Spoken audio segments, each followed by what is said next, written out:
Hello বন্ধুরা, একটা transformer তৈরি করা হবে। এটাতে প্রাইমারিতে ব্যবহার করব হচ্ছে আপনার 22 নাম্বার বিআরবি তার, কিন্তু নর্মাল না, এটা 22 নাম্বার তার, যদিও লাইটের ফোকাস কম একটু এরকম দেখাচ্ছে।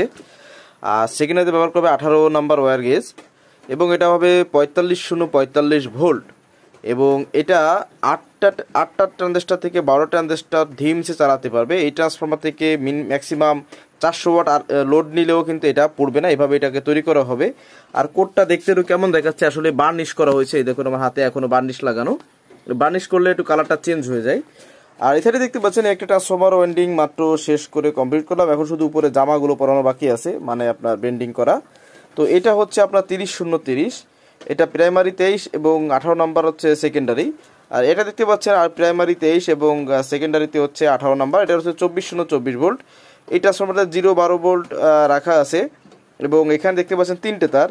এই কালোটা কমন, এই নীলটা হচ্ছে 220, এটা হচ্ছে 30-35 ভোল্টে চালানোর জন্য, মানে এই দুইটা ইনপুট রাখা যাদের ভোল্টেজ কম বেশি থাকে তাদের জন্য।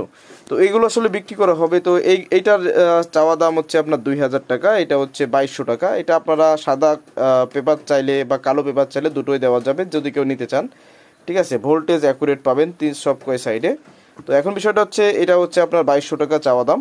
আর এটা এখনও তৈরি করা হয় না, এই জন্য এটা আসলে ক্যালকুলেশন করা হয় না যে কয় টাকা কি লাগবে না ইত্যাদি। এছাড়া আমাদের কাছে কিন্তু আপনারা কোর পেয়ে যাবেন, যাদের লাগবে যোগাযোগ করবেন। তো এই ট্রান্সফর্মারটা আসলে ওয়েন্ডিং করা হবে এখন এ গ্রেডের, এখানে সমস্ত ভালো মানের ইনসুলেশন ব্যবহার করা হবে। আমি আবারও বলতেছি, এটা কিন্তু আসলে এই ওই দেখেন সাদা কালার সিলিকন দেখা যাচ্ছে, মানে এই বার্নিশ করলে এরকম একটা কালার চলে আসে অটোমেটিক্যালি। তো আপনাদের যদি কারো কোনো প্রকার ট্রান্সফর্মার লাগে বা অর্ডার করতে চান, আমাদের থেকে অর্ডার করতে পারবেন। আশা করি সুদক্ষতার সাথে আমরা এই কাজগুলো করে থাকি আপনাদের জন্য। ধন্যবাদ।